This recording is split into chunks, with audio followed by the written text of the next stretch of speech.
Vamos a abrir nuestras Biblias en el libro de Filipenses. Filipenses, y vamos a leer en el capítulo 2. Hoy vamos a hablar sobre el dónde, el quién y el cómo de la misión de la iglesia. Es el tema que estamos tocando este mes de noviembre, que es donde cerramos el ciclo de las 9 marcas de iglesia saludable que comenzamos en el mes de marzo. Y hoy estamos entonces en Filipenses capítulo 2 y vamos a leer desde el versículo 12 hasta el versículo 18.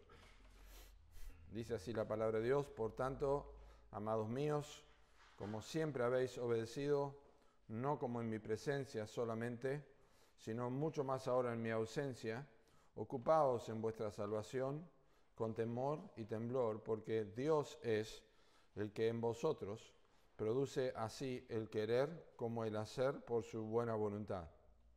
Haced todo sin murmuraciones y contiendas, para que seáis irreprensibles y sencillos, hijos de Dios sin mancha, en medio de una generación maligna y perversa, en medio de la cual resplandecéis como luminares en el mundo, asidos de la palabra de vida, para que en el día de Cristo yo pueda gloriarme de que no he corrido en vano, ni en vano he trabajado. Y aunque sea derramado en libación sobre el sacrificio y servicio de vuestra fe, me gozo y regocijo con todos vosotros, y asimismo gozados y regocijados también vosotros conmigo. Oramos. Señor, te damos gracias por esta porción que hemos leído. Pedimos que la podamos entender en su contexto y también podamos apreciar la información que tenemos aquí, que es enseñanza directa del Espíritu Santo a través del apóstol Pablo, a fin de que nosotros podamos verlo contextualizado en nuestra vida cotidiana. Pedimos, Señor, que la gracia obre en nuestros oídos y en mis labios, para que pueda ser claro, puntual, específico, y que podamos salir de este lugar sabiendo cuál es nuestra responsabilidad por lo que hemos oído. Gracias en el nombre de Cristo Jesús. Amén.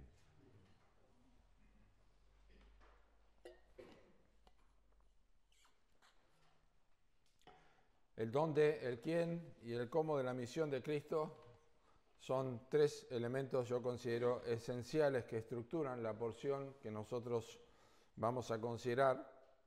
Y esta porción de versículos 16 al 18 constituye también la conclusión de lo que Pablo inició cuando dijo a los filipenses lo que le dijo en capítulo 1, versículo 27. Comienza allí y la estructura termina en el capítulo 2, versículo 18. Así que permítanme leerles capítulo 1, versículo 27, después de que Pablo habla de sus prisiones, después de que Pablo habla de su circunstancia en la cárcel. Les dice: solamente que os comportéis como es digno del Evangelio de Cristo, para que, o sea que vaya a veros o que esté ausente, oiga de vosotros que estáis firmes en un mismo espíritu, combatiendo unánimes por la fe del Evangelio, y en nada intimidados por los que se oponen, que para ellos ciertamente es indicio de perdición, mas para vosotros de salvación, y esto de Dios, porque a vosotros os es concedido a causa de Cristo, no solo que creáis en Él, sino también que padezcáis por Él, teniendo el mismo conflicto que habéis visto en mí y ahora oís que hay en mí. Estos 3 elementos, el dónde, el quién y el cómo de la misión de Cristo, son muy importantes para que nosotros entendamos no solamente lo que pasó con los filipenses, pero cómo nosotros podemos considerarnos como los filipenses en nuestro tiempo hoy en día. Tenemos que entender que las circunstancias de Pablo no eran fáciles. Pablo estaba preso en la cárcel en Roma y él está anhelando que los filipenses entiendan, que aunque él está preso, el Evangelio sigue siendo extendido. La palabra de Dios sigue siendo predicada. No solamente esto, Pablo está diciendo: mis prisiones son un púlpito. Yo uso mis prisiones para predicar el Evangelio. Y no solamente yo estoy predicando acá, ustedes son participantes conmigo. Él dice en capítulo 1, en versículo 7, cuando cantamos hoy, estando persuadido esto, que el que comenzó en vosotros la buena obra la perfeccionará hasta el día de Jesucristo, como me es justo sentir esto de todos vosotros, por cuanto os tengo en el corazón y en mis prisiones, y dice en la defensa y confirmación del Evangelio, todos vosotros sois participantes conmigo de la gracia. Es decir, no es que los filipenses no están siendo testigos de Cristo, no es que no están haciendo lo que deben hacer, pero Pablo va a animarles a ellos. Él está absolutamente seguro que Dios va a trabajar en ellos. El avance del Evangelio está siendo posible a través de la cárcel del apóstol Pablo. De hecho, al final de la carta dice, los de la casa de César les saludan a ustedes. O sea que dentro del mismo del gobierno romano, Pablo tenía personas que habían sido convertidas. No hay nada que pueda detener el testimonio de Cristo, pero él quiere que los filipenses continúen siendo testigos. Vamos a entender un poco más de esto cuando sepamos lo que es la ciudad de Filipos, que voy a mencionarlo básicamente. Pero ellos tenían los mismos padecimientos, como leímos recién en versículo 27, no en la cárcel, pero tenían los mismos padecimientos que Pablo, pero también que había padecido Cristo, y por eso el capítulo 2, que no vamos a leer los versículos 1 al 11, que es un pasaje sumamente conocido, es uno de los pasajes más profundos que hay en la Escritura, en todo el Nuevo Testamento, acerca de la humillación y exaltación de Cristo, e indica que tanto Pablo, tanto Cristo y tanto los filipenses estaban padeciendo por causa de la verdad. Y quiere recordarles a ellos que a pesar de lo que estaban pasando, ellos tenían que ser efectivos en un mundo perdido, en un mundo corrupto. Y eso es lo que está ahora enfocándose en versículos 12 hasta el versículo 18. Quiere que ellos continúen siendo testigos, pero tienen que tener la mente de Cristo, que no estimó el ser igual a Dios, que no pensó en sí mismo, que se despojó y que vivió sufriendo, pero para la gloria de Dios. Y quiere que ellos dejen de batallar en conflictos internos. Evodia y Sinti, que en capítulo 4 eran dos mujeres que, aunque habían estado sirviendo en el Evangelio, como Pablo dice, ellas han servido conmigo en el Evangelio y sus nombres están en el libro de la vida, sin embargo ahora están teniendo desacuerdos. Y yo quiero que tengan un mismo sentir, porque estas cosas afectan para la predicación del Evangelio cuando hay desunión, cuando no hay unidad dentro de la iglesia, son conflictos internos y estas contiendas y estas vanaglorias y estos sentidos de superioridad que ellos podían tener es lo que Pablo desarrolla también en los primeros versículos del capítulo 2. No hagan nada por contienda, no hagan nada por vanagloria, antes bien con humildad, estímense los demás como superiores al mismo. Dios estaba formando a Cristo en sus vidas, otra vez, el que comenzó en vosotros la buena obra la va a perfeccionar hasta el día de Jesucristo. Esto estaba en proceso, él estaba persuadido de esto. Dios estaba formando a Cristo en la vida de los filipenses, pero tenían cosas que ellos tenían que resolver y Pablo, con mucha preocupación, pero con mucho gozo también, está seguro de que Dios va a obrar en ellos y quiere que Dios complete en ellos lo que había comenzado. No era justificación el hecho de que Dios estuviera trabajando en ellos y que estuviera formando a Cristo, no era justificación para que ellos no se esforzaran en un cambio de mente y en un cambio de corazón y en un cambio de conducta que les permitiera demostrar a ellos una vida de obediencia. Nunca estamos los creyentes en un estado de estancamiento. Nosotros tenemos que avanzar en nuestra vida espiritual y nosotros tenemos que examinar nuestros corazones y ver dónde está nuestra motivación. Pero una vida de obediencia es necesaria y una vida de obediencia es esencial para un testimonio eficaz como Iglesia de Cristo. Y vamos a ver que obediencia no es solamente levantarnos, leer la Biblia, orar y venir a la iglesia. La obediencia tiene que ver con toda nuestra vida cristiana. Es hacer caso a lo que sabemos. Entonces, previo a la exhortación que tenemos en versículos 12 al 16, que es concreta y que es evidente, les recuerda que Cristo es el máximo ejemplo de obediencia y sumisión. No hay nadie como Cristo. Su obediencia fue perfecta y su sumisión al Padre fue perfecta. Haya pues en vosotros este sentir que hubo también en Cristo Jesús. Es decir, Pablo era una persona obediente, pero el modelo para la obediencia es la misma persona de Jesucristo.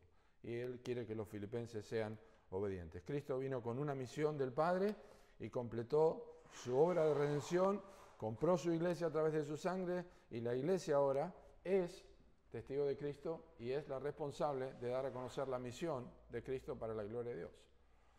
Vosotros sois mis testigos, somos testigos. Recibiréis poder cuando haya venido sobre vosotros el Espíritu Santo y me seréis testigos. Id por todo el mundo y predicad el Evangelio. Bien, esta es la idea del libro de Filipenses. en la presión del apóstol Pablo y lo que quiere que los filipenses hagan y que continúen sirviendo y que continúen siendo testigos. Entonces, esta es la misión de Cristo que la iglesia debe llevar a cabo. Así que vamos a ver a través de este texto dónde lleva a cabo la iglesia la misión. Noten el versículo 15. Dice, para que seáis irreprensibles y sencillos, hijos de Dios sin mancha, en medio de una generación maligna y perversa, en medio de la cual resplandecéis como luminares en el mundo. Quiero que entendamos un poquito el contexto de Filipos. No es que esto no pudiera habérselo escrito a otra persona o a otro grupo de personas, pero el contexto de Filipos era muy particular. Filipos era una ciudad, en su momento una ciudad griega, era una ciudad estratégica en el noreste de Macedonia, que estaba ubicada justamente en una ruta comercial romana muy importante, muy conocida, cerca de un río, lo que hacía que fuera un centro muy cosmopolita. ¿Sí? Había gente de todas partes en esa ciudad de Filipos. Era una ciudad muy importante. La región de Filipos era una región no solamente estratégicamente ubicada, sino también era muy rica en minas de oro y atrajo a un rey que se llamaba Filipo II de Macedonia, que fue el que le cambió el nombre. Filipo II era el padre de Alejandro Magno, que muchos hemos escuchado en la historia. Él le cambió el nombre a la ciudad de Crénides, le puso el nombre de Filipos. Entonces allí es como conocemos. Crénides era un nombre que significa pequeña y la renombró obviamente Filipos en su honor. ¿Se imaginan poniendo el nombre de una ciudad con el nombre nuestro? Es raro, ¿no? Bueno, pero eso es lo que hacían los generales y los emperadores. Luego ocurrió la conquista romana, y por eso es importante que entendamos esto. Los romanos no eran como los griegos, que eran tan cultos. Los romanos eran absolutamente violentos. La cruz es un invento romano, y eran muy violentos y también poco cultos. Pero los romanos conquistaron Filipos en el siglo II a.C., es decir, 200 años antes de Cristo, la ciudad de Filipos se convirtió en una colonia romana. La ciudad fue escenario de una batalla muy, muy conocida, entre 110.000 hombres por un lado y 90.000 hombres por el otro. Ganaron los que tenían 110.000 por cantidad. Fue muy sangrienta, más de 40.000 muertos hubo en esa batalla. Pero marcó el fin de la República Romana y dio el inicio al Imperio Romano. Y lo que pasó, aquí es interesante para que entendamos lo que dice el versículo 15, esta generación maligna y perversa. Lo que pasó es que tras esa batalla, donde murieron 40.000 personas, Filipos fue repoblada por numerosos soldados veteranos. Se les otorgó el estatus completo de ciudadanos romanos. Y como ciudad, como resultado, la ciudad se transformó en un lugar absolutamente pagano, idólatra, corrupto y perverso. Y eso nos ayuda a entender el contexto en el que Pablo le escribe a los filipenses que se habían convertido en este lugar tan corrupto y perverso y habían tenido un cambio en sus vidas por causa del Evangelio. Nos acordamos, comenzó con Lidia, siguió con el carcelero de Filipos y toda su familia, y sabemos que Dios siguió obrando y también en la muchacha que se convirtió allí, que daba buena fama, buen dinero a los que la usaban para magia y todo esto. Pero allí estaba la iglesia formada y estas personas que se convirtieron vivían ahora en el lugar donde habían salido, que era absolutamente maligno y perverso. Y estas dos palabras que Pablo utiliza allí, maligno y perverso, son dos palabras que definen un amplio espectro para que nosotros entendamos la situación en que estaba la iglesia de Filipos, pero que llega a nosotros para que podamos contextualizar y darnos cuenta que esto no ocurre solamente en Filipos. La Biblia dice que los hombres irán de mal en peor, engañando y siendo engañados.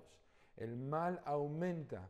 Esta palabra maligna es la palabra escolios, de donde viene la palabra escoliosis, que significa desviación. La escoliosis es una desviación de la columna.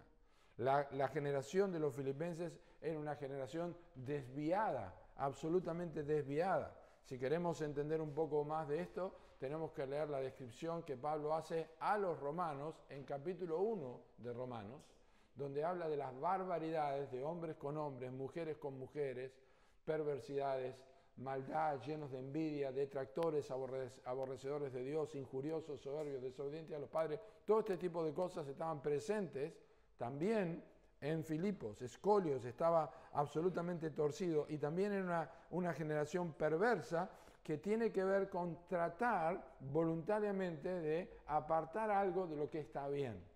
Es decir, no solamente está desviado, sino que trata voluntariamente de apartar algo, desviarse de la verdad, desviarse de lo que es sanamente de lo que es correcto. ¿Por qué digo estas cosas? ¿Por qué necesitamos entender esto para saber el dónde de la iglesia? Porque la iglesia de Cristo, la iglesia local de Villa Regina, la iglesia de General Roca, la iglesia en Campana, no puede ignorar dónde hace su misión. Es decir, nosotros hemos aprendido que la gloria a Dios debe ser nuestra motivación para evangelizar. Y podemos tener un folleto, podemos hablarle a un amigo, podemos hablarle a un compañero, podemos hablarle a un familiar de Cristo y tenemos que evangelizar. Pero no tenemos que olvidar dónde estamos parados cuando hacemos la misión. ¿Dónde?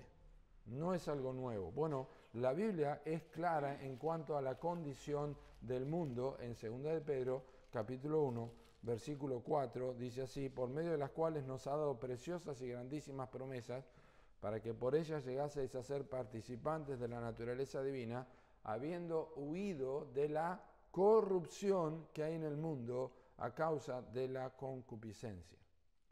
No es algo nuevo, y nosotros tenemos que entender, no podemos ignorar la condición o el lugar donde la iglesia hace esto, pero no podemos ignorarlo teológicamente. ¿A qué me refiero con eso? Que tenemos que ver lo que la Biblia enseña del corazón del hombre y la condición del hombre. Y eso no es nuevo, no es algo de Filipos, no es algo del Nuevo Testamento. Dice la Biblia en el libro de Génesis, en el capítulo 6, versículo 12, y miró Dios la tierra, y he aquí que estaba corrompida, porque toda carne había corrompido su camino sobre la tierra. Luego, ya en la mitad de la Biblia, y ya en el tiempo cuando David escribe los Salmos, escribe en el Salmo 14 y el versículo 1 y versículo 3, dice: el necio en su corazón, no hay Dios, se han corrompido, hacen obras abominables, no hay quien haga el bien. Todos se desviaron. Versículo 2, Jehová miró desde los cielos sobre los hijos de los hombres para ver si había algún entendido que buscara a Dios. Todos se desviaron, a una se han corrompido. No hay quien haga lo bueno, no hay ni siquiera uno. No podemos ignorar teológicamente la condición del ser humano si queremos saber dónde estamos. Es decir, cuando nosotros vamos a hablar con una persona del Evangelio, cuando vamos a hablar con un compañero, cuando vamos a testificar a alguien, no podemos pensar en que es una buena persona, que tiene un buen carácter, que me va a escuchar. Tenemos que apuntar teológicamente a la condición de la persona. Esta persona está corrompida. Esta persona no tiene a Dios. Esta persona es enemiga de Dios. Esto es desde el libro de Génesis, es en el libro de Salmos. Esto nos va a ayudar teológicamente. Estamos en un mundo corrupto y cuando hablamos con personas, y hay muchos otros textos que podríamos usar, pero hablamos con personas que no tienen a Cristo, que no lo tienen a Dios, tienen corazones de piedra. No solamente que no es algo nuevo y teológicamente lo entendemos, el mundo donde estamos y el mundo donde estaban maligno y perverso, donde los filipenses debían evangelizar, sino que también la Biblia nos enseña que estamos en un mundo donde tenemos una batalla continua. Pablo describe esto a Tito y le dice en capítulo 2, versículo 11, porque la gracia de Dios se ha manifestado para salvación a todos los hombres, enseñándonos que renunciando a la impiedad y a los deseos mundanos, es decir, de donde somos sacados, vivamos en este siglo sobria, justa y piadosamente, aguardando la esperanza bienaventurada y la manifestación gloriosa de nuestro gran Dios y Salvador Jesucristo. Es decir, tenemos una batalla práctica. No solamente que el mundo está corrompido y teológicamente lo sabemos, pero también hay una realidad práctica.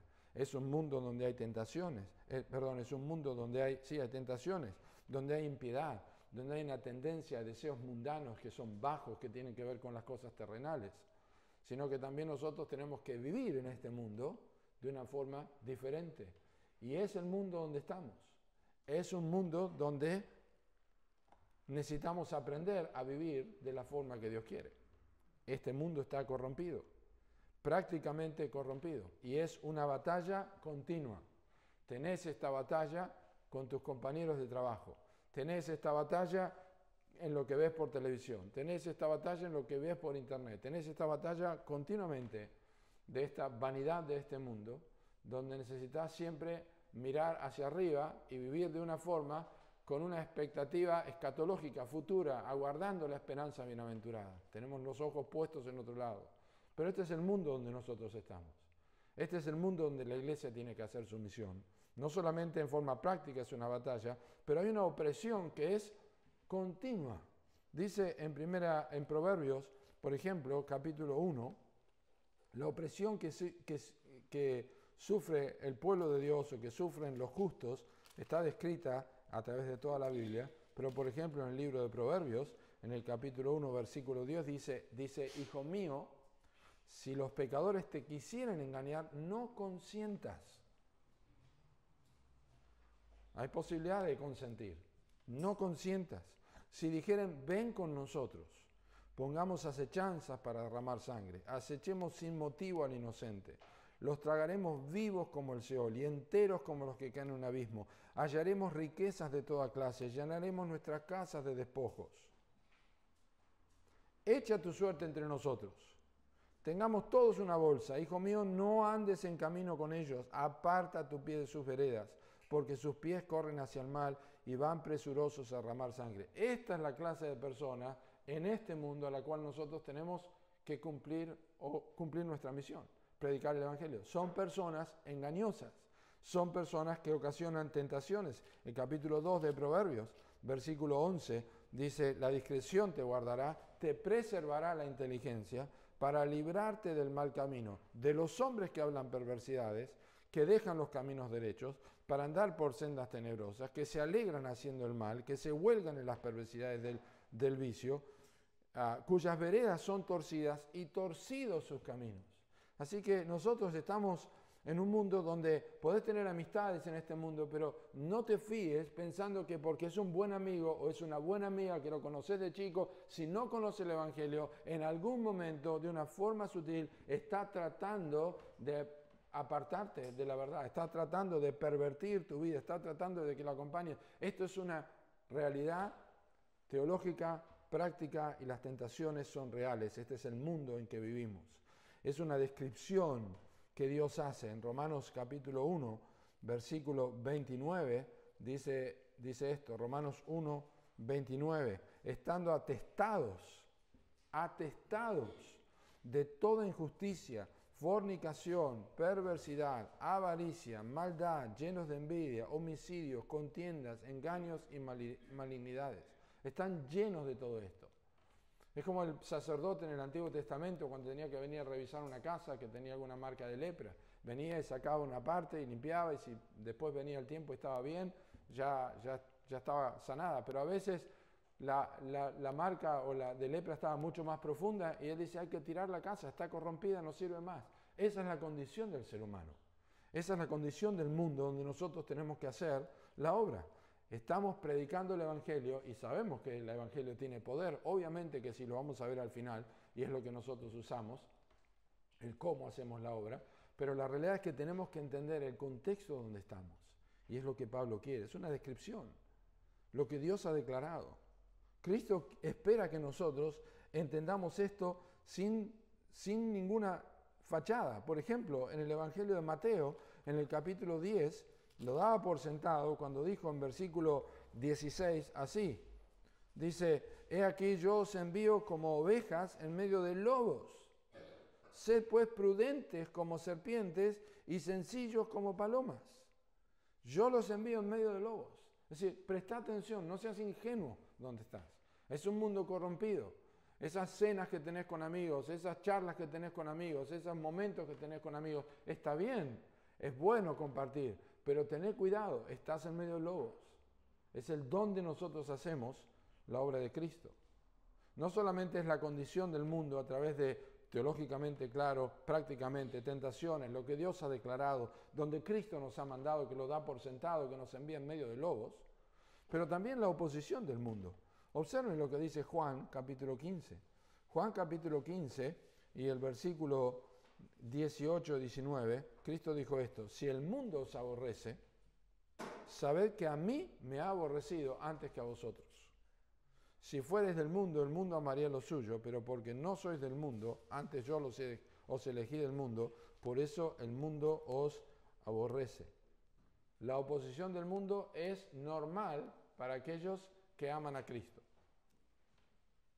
Y aquí viene bien el dicho que dice: ¿qué mal habré hecho para que todo el mundo hable bien de mí? Si no tenés enemigos, algo no está bien. ¿Qué mal habré hecho para que el mundo hable bien de mí? Si el mundo os aborrece, sabed que a mí me ha aborrecido antes que a vosotros. Los fariseos habían creído, pero dice la Escritura en Juan 12, que no le confesaban a causa de la gente. Realmente no eran creyentes. Decían que creían, pero no eran creyentes, no querían tener oposición. Pero Filipenses, volviendo a Filipenses, el capítulo 1, Pablo ya les dijo en versículo 28, y nada intimidados por los que se oponen. El Evangelio tiene oposición. Vivimos en un mundo opuesto a la verdad. Vivimos en un mundo opuesto al Evangelio. Cuando el Evangelio se torna fácil y se le da se le pinta de otro color para hacerlo más aceptable, lo único que se está evitando es la oposición, pero es un falso evangelio. El evangelio verdadero ocasiona oposición. Y no estoy necesariamente hablando de la misma predicación a través de un folleto, o le damos las 4 verdades, o Dios, hombre, Cristo, respuesta. Estoy hablando que el evangelio vivido genera oposición. Porque la vida que vos llevás como creyente va a generar oposición, porque no haces lo mismo, porque no hablas de la misma forma, porque no participás de las mismas cosas, hay oposición. Eso es normal. Y ese es el mundo donde la iglesia tiene que hacer la misión. Es un mundo que se opone a la conducta, se opone al mensaje, se opone a la santidad del mensaje, a la santificación del mensaje, a la conducta que genera el Evangelio y la vida transformada. Hay oposición continua. Y más aún, en el libro de Filipenses, Pablo lo dice sin pelos en la lengua, en capítulo 3, versículo 18. Él dice así: porque por ahí andan muchos, de los cuales os dije muchas veces, y ahora lo digo llorando, es decir, no es algo que los filipenses escuchaban ahora, lo habían escuchado muchas veces, lo digo llorando, que son enemigos de la cruz de Cristo. Pablo, cuando hablaba con los filipenses, y les había dicho muchas veces: miren, andan muchas personas, no les crean, ellos son enemigos de la cruz, son enemigos del mensaje, no quieren saber nada con la cruz. Hay una enemistad con la cruz, porque la Biblia dice que nosotros no tenemos lucha contra carne y sangre, hay una enemistad con la cruz. Y a veces se ve de forma bondadosa, donde la gente no se opone directamente, no está diciendo nada, dice: yo también creo, yo también leo la Biblia, pero hay una oposición al medio, la forma y el camino que Dios ha establecido para que una persona tenga el perdón de pecados, que es la cruz de Cristo. Es una locura, es una enemistad. La oposición del mundo es real, la iglesia no debe ignorar esto, no debe ignorar la condición del mundo, no debe ignorar la oposición del mundo, y la iglesia tampoco debe ser ingenua. No debe ser ingenua sobre el dónde está haciendo la misión. ¿Y a qué me refiero a eso? No puede caer en simplezas. Pablo termina la carta a los romanos y les dice esto a los romanos. Les dice así, en capítulo 16, versículo 18: porque tales personas no sirven a nuestro Señor Jesucristo, sino a sus propios vientres, y con suaves palabras y lisonjas engañan los corazones de los ingenuos. Porque vuestra obediencia ha venido a ser notoria a todos, así que me gozo de vosotros. Pero quiero que seáis sabios para el bien e ingenuos para el mal. Dice que hay corazones ingenuos en este mundo que procuran ser engañados. Uno puede verlo a través, especialmente en el Facebook. Uno no tiene que estar metido ahí, pero uno puede ver a veces en Facebook que hay personas que son cristianos que comparten artículos, música, YouTube, lo que sea, de fuentes que son cuestionables. Son cuestionables, o falsos maestros, o personas no gratas o personas que no tienen en claro el testimonio de Cristo a través de la música, a través de amistades, son creyentes que caen simplezas y la iglesia no puede ser ingenua en el mundo donde está.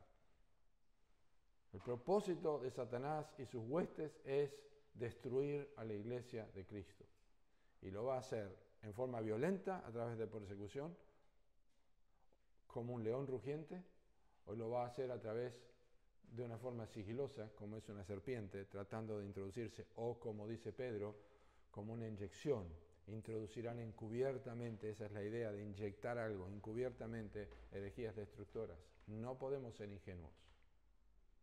No podemos ser ingenuos con el evangelio que predicamos en el mundo donde estamos. Es una generación maligna y perversa y tenemos que saber dónde estamos parados para predicar el evangelio. No estamos en un buen lugar. No estamos en un lugar pacífico. Estamos en un campo de batalla. La guerra ya se acabó. La guerra está ganada. Pero tenemos batallas para librar y no estamos en un lugar que es favorable para el Hijo de Dios.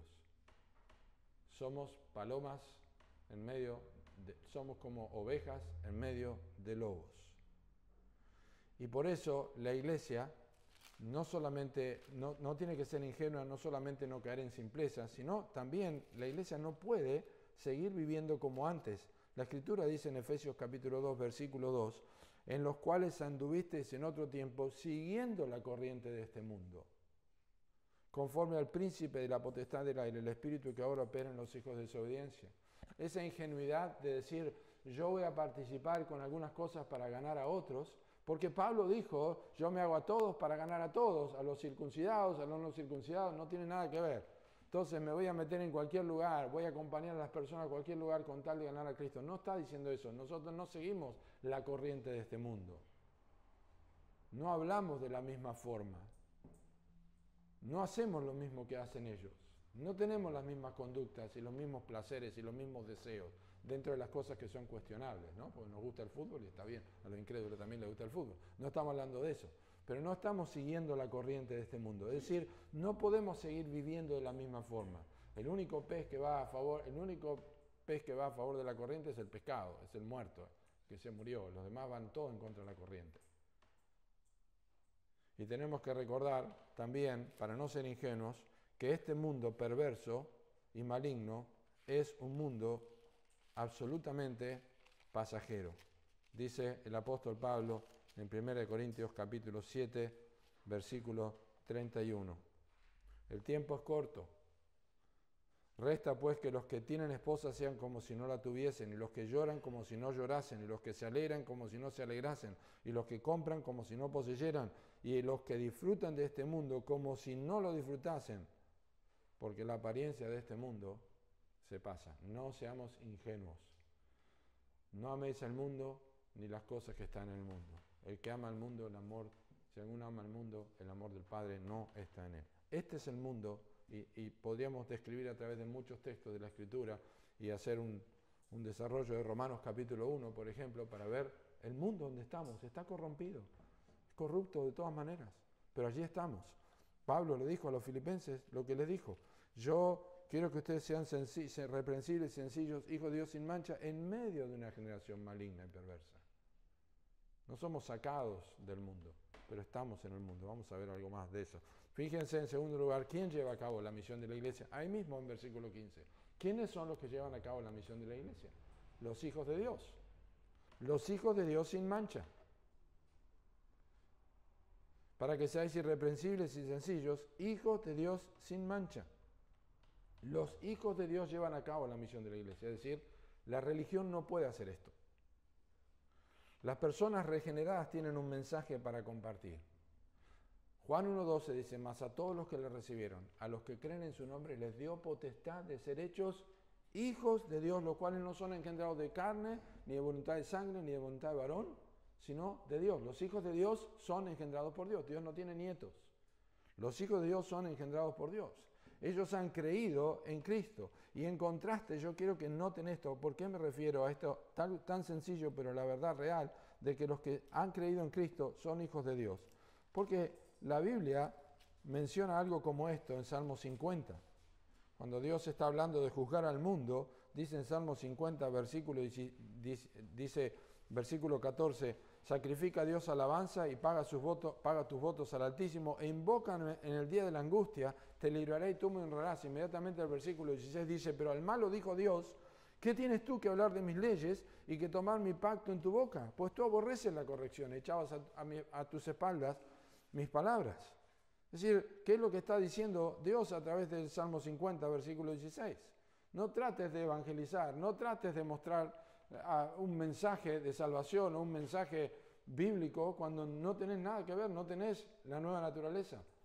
Esto es lo que hacen muchas cosas. Esto es lo que hicieron también los hijos de un hombre llamado Esceva en el libro de Hechos, en el capítulo 19, en Éfeso. ¿Qué fue lo que pasó? Bueno, vinieron personas que, como Pablo hacía exorcismo de personas endemoniadas, dice el capítulo 19 de Hechos, versículo 13, que algunos de los judíos, exorcistas ambulantes, intentaron invocar el nombre del Señor Jesús sobre los que tenían espíritus malos, diciendo, os conjuro por Jesús el que predica Pablo.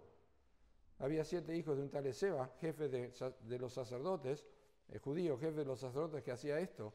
Pero respondiendo el espíritu malo dijo, a Jesús conozco y sé quién es Pablo, pero vosotros, ¿quiénes sois? No tengo idea de quién sos. O sea, las personas que tratan de predicar, no siendo hijos de Dios, no tienen el privilegio, no tienen el derecho de hablar de la palabra de Dios porque no han nacido de nuevo. Son los hijos de Dios los que tienen el Espíritu Santo. Los fariseos decían que Dios era su Padre. En Juan capítulo 12, ellos dijeron, Dios es nuestro Padre. Ustedes son de vuestro padre el diablo y los deseos de vuestro padre queréis hacer. No pueden escuchar la verdad, no pueden oír la verdad.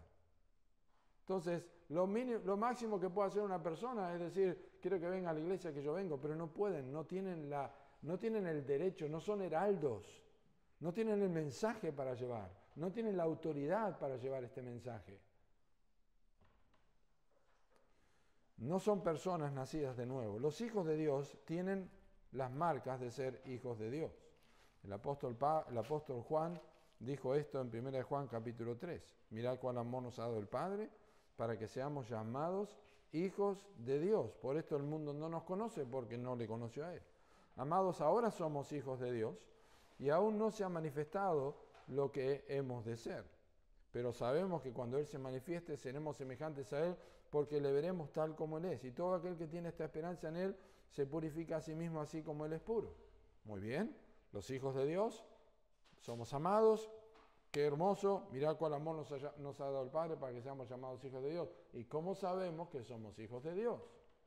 Bueno, Juan dice, todo aquel que comete pecado infringe también la ley, pues el pecado es infracción de la ley. Y sabéis que Él apareció para quitar nuestros pecados y no hay pecado en Él. Todo aquel que permanece en Él no peca.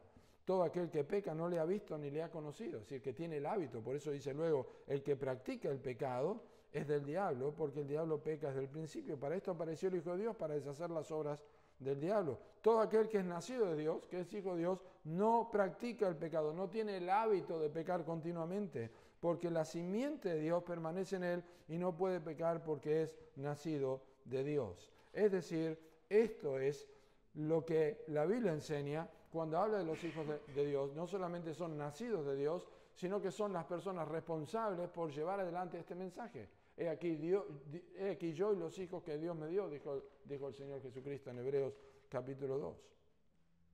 Porque hay personas que pueden ser como los fariseos. Los fariseos tomaron el buen camino para apartarse de Dios. ¿Cuál es el buen camino para apartarse de Dios? Yo no soy como este publicano. Yo ayuno 2 veces a la semana. Yo hago esto, yo hago lo otro. Lucas capítulo 18. Yo no soy como esta persona. Y al hacer esto, estaba apartándose por el buen camino de Dios. Pero la única forma de llevar un mensaje efectivo es a través de quienes son hijos de Dios. Los hijos de Dios son guiados por el Espíritu de Dios. Romanos capítulo 8, versículo 14. Y todos los que son guiados por el Espíritu de Dios son hijos de Dios. Los hijos de Dios tienen el testimonio del Espíritu, dice Romanos 8, 16. El Espíritu mismo da testimonio a nuestro espíritu de que somos hijos de Dios. Si vos no sos hijo de Dios o hija de Dios, Puedes tener un conocimiento teológico, pero esto no te va a dar la autoridad para predicar el Evangelio. Dios puede usar lo que quiera. Dios usó un burro para hablarle a Balaam. Dios puede usar lo que quiera. Cristo dijo, las piedras podrían hablar. Pero no tenés la autoridad para predicar esto porque no naciste de nuevo. No tenés el Espíritu de Dios en tu vida. Aparte, la Biblia dice que los hijos de Dios andan como hijos de luz. En Efesios capítulo 5, en la página allí, unas páginas atrás, capítulo 5, versículo 7, no seáis pues partícipes con ellos, porque en otro tiempo erais tinieblas, mas ahora sois hijos de luz en el Señor. Andad como hijos de luz. Porque el fruto del Espíritu o de la luz es en toda bondad, justicia y verdad, comprobando lo que es agradable al Señor, y no participéis en las obras infructuosas de las tinieblas, sino más bien reprendedlas. Así que los hijos de Dios son los llamados a estar en medio. Filipenses 2, versículo 15, para que seáis irreprensibles y sencillos, hijos de Dios sin mancha, en medio de una generación maligna y perversa. Estar en medio. Jesús oró en Juan capítulo 17, no ruego que los quites del mundo, sino que los guardes del mal. Pablo dijo a los corintios, no os juntéis con los que, llamándose hermanos, fueren fornicarios, adúlteros, etcétera, etcétera. No absolutamente con todos, porque si no, no sería necesario salir del mundo, sino con los que, llamándose de esta forma, viven de otra manera. Pero nosotros estamos en el mundo, estamos aquí, los hijos de Dios. Somos quienes llevamos a cabo la misión. Somos personas que estamos en medio, como Abraham. En Génesis capítulo 21, versículo 22, Abimelec, príncipe de los filisteos, llegó a Abraham y le dijo, Dios está contigo en todo cuanto haces. Era evidente en la vida de Abraham que era distinta a todos los demás. Dios está contigo en todo cuanto haces. José fue puesto por encima de todas las cosas en la casa de Potifar porque Potifar vio que Jehová, el Señor, estaba con José. Daniel y sus amigos fueron puestos por encima de todas las personas y fueron hallados más sabios que todos los demás porque Dios estaba con ellos. Eran personas diferentes, eran personas distintas. Y eso es lo que Dios quiere ver de los hijos de Dios, que somos distintos, somos diferentes. Somos el quien hace la misión en medio de una generación, en el donde de una iglesia maligna. Los hijos de Dios viven de manera distinta al mundo, para que seáis irreprensibles y sencillos, hijos de Dios sin mancha, sin mancha. Esto refleja una evidencia externa como resultado de una condición interna. En 2 de Pedro nosotros leímos que los creyentes han huido de la corrupción que hay en el mundo. Y el capítulo 2, al final del capítulo 2, 2 de Pedro, dice, habiendo escapado de la contaminación del mundo, son enredados y vuelven a caer. Una cosa es la corrupción y otra cosa es la contaminación. La corrupción tiene que ver con una pudrición interna. La contaminación tiene que ver con algo externo. Hay personas que han escapado de la contaminación externa, es decir, han dejado de hacer ciertas cosas, han empezado a tener una conducta que refleja una vida religiosidad, que han dejado de fumar, han dejado de emborracharse, han dejado las drogas, han comenzado a leer la Biblia, han comenzado a ir a la iglesia, se han apartado de ciertas cosas, pero internamente no han nacido, no han salido de la corrupción. Lo que hablamos recién, este mundo está corrompido, esta condición pecaminosa, no se han arrepentido de sus pecados, no han confiado en Cristo completamente, simplemente tienen una apariencia externa. Y eso es lo que la Biblia enseña que tienen los hijos de Dios, son personas que han huido de la corrupción, un cambio externo por una condición interna, un contraste con la generación maligna y perversa. De hecho, el apóstol Pablo relaciona esto relaciona esta huida de esta corrupción con el hecho de tener filiación con Dios, en ser hijos de Dios. Así lo dice el apóstol Pablo en 2 de Corintios. No os unáis en yugo desigual con los incrédulos, porque ¿qué compañerismo tiene la justicia con la injusticia? ¿Y qué comunión la luz con las tinieblas? ¿Y qué concordia Cristo con Belial? ¿O qué parte el creyente con el incrédulo? ¿Y qué acuerdo hay entre el templo de Dios y los ídolos? Porque vosotros sois el templo de Dios viviente, como Dios dijo, habitaré, andaré en medio de ellos, y seré su Dios, y ellos serán mi pueblo, por lo cual, salid de en medio de ellos y apartaos, dice el Señor, y no toquéis lo inmundo, y yo os recibiré y seré para vosotros por Padre, y vosotros me seréis hijos e hijas, dice el Señor Todopoderoso. Así que, amados, puesto que tenemos tales promesas, limpiémonos de toda contaminación de carne y de espíritu, perfeccionando la santidad en el temor de Dios. Hay una relación directa entre apartarse del mal, conoce el Señor a los que son suyos, apártese el mal, apártese el mal, el que invoca el nombre de Cristo, es el sello. Conoce el Señor a los que son suyos, pero tienen que estar apartados de iniquidad. Y son los hijos de Dios, imitadores de Dios. Es interesante esto. La Biblia dice que nosotros tenemos que ser santos como Dios es santo. Sed santos porque yo soy santo. Pero luego dice, también Mateo dice, sed perfectos como vuestro Padre que está en los cielos es perfecto. Es una orden. Sean tal forma, sean algo. Pero en Efesios dice, sed pues imitadores de Dios, como hijos amados. Y alguien dice, ¿cómo puedo imitar a Dios? Bueno, Efesios capítulo 5 nos da la descripción de cómo imitar a Dios. Siendo hijos de luz y todo lo que tiene que ver con la llenura del Espíritu Santo y caminando, somos imitadores de Dios. Reflejamos la teología en nuestra vida práctica. Esos son los hijos de Dios. Son quienes llevan a cabo la misión de la iglesia. Personas diferentes en medio de un mundo corrompido. Y finalmente, ¿cómo se lleva a cabo la misión de la iglesia? Versículo 12, y el versículo 16. Tenemos ahí varias cosas y quiero destacar los imperativos. Los imperativos nos dicen el cómo llevamos a cabo la misión. Acuérdense que esto está en un contexto de batalla de los filipenses que vimos en capítulo 1, versículo 27, un contexto de tener entrañable misericordia, de no mirar por lo nuestro propio, de considerar el ministerio de Cristo y la obra de Cristo en la cruz, de tener la mente de Cristo, de saber que un día vamos a confesar su nombre, pero de repente en versículo 12, por tanto, por esta razón, Pablo dice, amados míos, ustedes han obedecido siempre, no solamente en mi ausencia, en mi presencia, sino mucho más en mi ausencia. Ocúpense en vuestra salvación con temor y temblor. Entonces, hay una serie de imperativos o mandatos que señalan este contexto y quiero notar que el primero básicamente es una vida de obediencia. Cuando dice allí ocupaos en vuestra salvación con temor y temblor, la salvación aquí no tiene que ver, porque tampoco sería teológicamente para Pablo decir que la salvación se puede obtener y ocuparse para ser salvos, porque ya sabemos que la teología paulina y del Nuevo Testamento es que la salvación es por gracia, es por fe. Así que no está hablando de que nosotros hacemos algo para la salvación. La salvación es un concepto muy amplio en el Nuevo Testamento.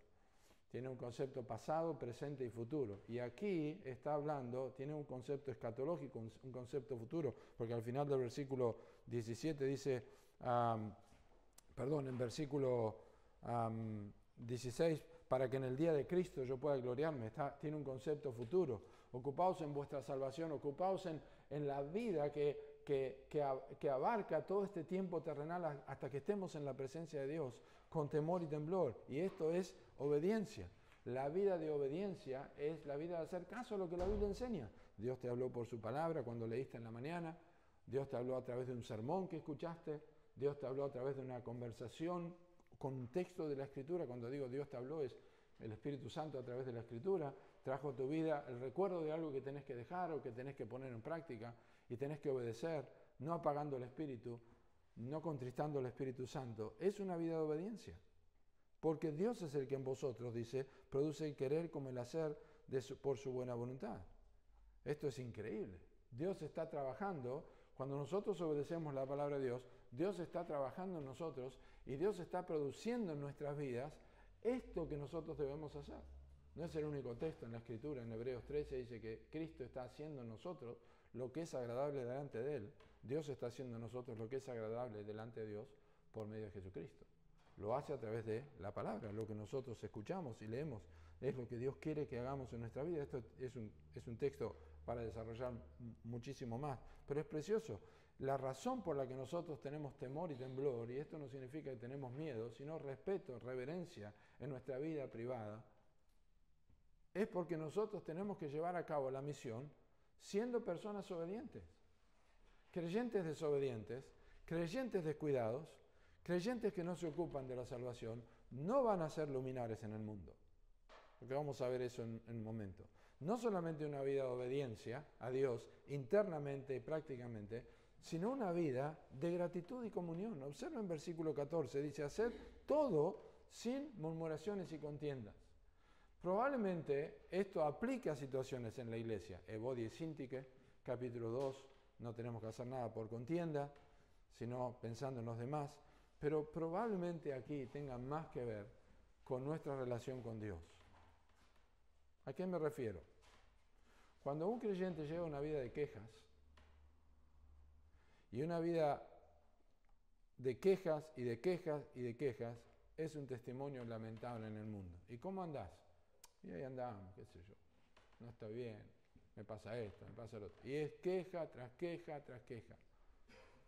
Teológicamente lo sabe que Dios es soberano. Teológicamente sabe que Dios es el providente y que su providencia está, pero tiene continuamente, vive con murmuraciones y contiendas. No puede dar gracias en todo. Conocen a un Dios soberano y bienhechor, pero murmuran de un Dios soberano y bienhechor. Y los cristianos que viven en esta forma son semejantes, y probablemente Pablo está tomando esto, recordando de Deuteronomio capítulo 32, versículo 5, un pueblo corrupto. Los cristianos se están comportando y se están asemejando al pueblo de Israel, lo cual es real porque el apóstol Pablo usa este ejemplo en 1 Corintios 10. No hagan como ellos. Y en Romanos 15, las cosas que se escribieron antes se escribieron para nosotros, para que no hagamos como ellos. Israel era, según Deuteronomio 32, una nación torcida y perversa. Moisés lo sabía. Pecaron contra Dios al quejarse. Y Moisés se quejó. Y Aarón se quejó. Y Miriam se quejó. Los israelitas se quejaron. Llegás al libro de Números y pensás que quizá aprendieron algo, pero se están quejando a lo largo de todo el camino. Queja tras queja, tras queja, tras queja. Es una figura de lo que muchas veces los creyentes son y no pueden llevar a cabo la misión de la iglesia de esta forma. No podemos ser personas que se quejan y están desagradecidos en su vida por lo que Dios ha permitido, y ni siquiera hablamos de las consecuencias de nuestros propios pecados, que Dios en su gracia nos sostiene aún, pero que estamos responsables y nos quejamos. ¿Cómo se lleva a cabo la misión de la iglesia? Obedeciendo, no quejándonos. Y por supuesto no quejándonos de otros hermanos. La Biblia dice que tenemos que sobrellevar los unos las cargas de los otros. Yo no entiendo las discordias que pueden haber entre hermanos y que duren tanto tiempo. No estamos hablando de temas de disciplina. Estamos hablando de que no me gustó o no le gustó, o no sé, pero me parece que sobrellevar los unos las cargas de los otros. Esto pasa muchas veces cuando olvidamos de dónde Dios nos sacó y olvidamos nuestra propia falta. Y no estoy hablando de las faltas simplemente que vos sabés que cometiste en tu trabajo o en tu vida. Los pensamientos que tenemos a veces internos, que si Dios los proyectara en una pantalla, madre mía, lo que pasaría con nosotros. Yo no quisiera que proyecten mis pensamientos, pero los tenemos. Y no estoy hablando de inmoralidades necesariamente, estoy hablando de actitudes, de pensamiento del otro. ¿Cómo podemos vivir de esa forma? No podemos llevar a cabo la misión quejándonos con contiendas y murmuraciones y que me parece que aquel y que el otro no se puede. También debe ser una vida que está señalada, una vida que no puede ser señalada y que no tiene mezcla. El versículo 15 lo dice, para que seáis irreprensibles y sencillos. Esta es la idea. Irreprensibles y sencillos es lo que comunica la idea de una vida que no puede ser señalada, irreprensible. Eso es como cuando Pablo dice, los ancianos tienen que ser irreprensibles, no pueden ser señalados por una conducta continua. Y también no tiene mezcla. Es decir, no es una persona que no es transparente. Personas que no son transparentes. La transparencia en la vida del cristiano es necesaria. Eso es lo que comunica irreprensibles y sencillos. Simples. Simples. Cuando alguien Yo cuando salimos a veces que han venido los de Serve y hemos ido a San Martín y vamos a comer a un lugar, yo dejo que todos elijan la comida y después que me pasen el menú y yo digo, miro ahí y señalo así, pues yo soy re funcional para comer. A mí yo me lleno la panza y ya está. No me diga que tiene esta cosita, que me gusta. Está bien, está muy bueno al que le gusta eso. Pero yo soy re funcional, es decir, simple, quiero eso y se terminó. Voy a comer y me voy de acá y ya está. Y esa es la idea, no tenemos mezcla, no tenemos que me gusta, no estoy muy seguro y no sabes si es transparente. No podés hacer la misión de Dios con una vida no transparente. Tenés que ser transparente lo que sos, es lo que está diciendo Pablo. Ustedes tienen que ser sencillos, tienen que ser irreprensibles, limpios. Y tenemos que ser luz para ir terminando. Los hijos de Dios son luz, en medio de la cual, ¿ven cómo repite la palabra en medio? En medio de una generación maligna y perversa, en medio de la cual resplandecéis como luminares en el mundo. ¿Qué son los hijos de Dios? Son hijos de luz. Cristo dijo esto en Mateo capítulo 5 como una de las máximas más importantes del Sermón del Monte. Vosotros sois la luz del mundo. Una ciudad asentada en un monte no se puede esconder, ni se enciende una luz y se pone debajo de un almud, debajo de un mueble, sino sobre el candelero, y alumbra a todos los que están en casa. Así alumbre vuestra luz delante de los hombres, para que vean vuestras buenas obras y glorifiquen a vuestro Padre que está en los cielos. Creo que fue en el 2017, cuando fui invitado a Antofagasta por el pastor David Flink, me invitó a Antofagasta para que enseñara coros de la Biblia, que hasta el día de hoy cantan. Ahora él está en Arica, que es más al norte. Y me dijo, te voy a llevar a la mano del desierto, que es en Antofagasta. Y allí me llevaron a la mano del desierto, en la noche, con un fotógrafo. Yo no podía creer lo que estaba viendo. Había absoluta oscuridad. Yo creía que había alguien tirado un balde de pintura y había hecho un salpiqué, como se dice así en la escuela primaria, del cielo, porque es impresionante. La oscuridad hace que resplandezca. ¿Sabe cómo hacen los joyeros para mostrarle una piedra preciosa a quien va a comprar? Lo hacen sobre un terciopelo negro, porque esa es la forma de destacar la piedra preciosa. Y si no está bien pulida, se nota inmediatamente. Si no es una buena joya, se nota inmediatamente. Pero este mundo corrupto, donde la iglesia debe hacer su labor y misión, es el mundo donde nosotros tenemos que brillar. Tiene que hacerse notorio. Tiene que ser como esas estrellas en un cielo absolutamente oscuro, sin luna. Allí están las estrellas. La próxima vez que vean un cielo así, ¿qué es lo que Pablo está diciendo? Resplandecéis como luminares en el mundo. Acuérdense que así debemos ser los creyentes. Y puede ser que unos sean más brillantes que otros, pero la realidad es que todos se notan. Y eso es lo que Dios quiere que hagas con tu vida. Que se note que sos diferente. Que se note. Y finalmente, por supuesto, los creyentes tienen que sostener y predicar el Evangelio. Por eso dice en versículo 16, asidos de la palabra de vida, que es el Evangelio, para que en el día de Cristo yo pueda gloriarme de que no he corrido en vano, ni en vano he trabajado. Esta es la herramienta imprescindible para la iglesia, porque sí tenemos que tener un buen testimonio, sí tenemos que brillar en un mundo corrupto, sí tenemos que ser hijos de Dios. Pero si no usamos las Escrituras, si no estamos asidos de la palabra de vida, si vamos a testificar a alguien y no sabemos cómo usar la Biblia para mostrarle a Cristo, tenemos un problema. Tenemos que conocer la Escritura, porque vamos a tener que convencer, como dice la Escritura, a los que contradicen, y vamos a tener que hacer, en un contexto similar, lo que hizo Pablo en Tesalónica. Pablo, como acostumbraba, fue a ellos y por 3 días de reposo discutió con ellos, declarando y exponiendo por medio de las Escrituras que era necesario que el Cristo padeciese. Eso es lo que hacía Pablo, y que resucitase de los muertos, y que Jesús, a quien yo os anuncio, decía él, es el Cristo, usando la palabra, asidos de la palabra de verdad. Eso es lo que tenemos que hacer, y esa es la forma en que la iglesia predica el Evangelio, con las Escrituras. Este es el cómo, el quién, este es el dónde, el quién y el cómo de la misión de la iglesia de Villa Regina también.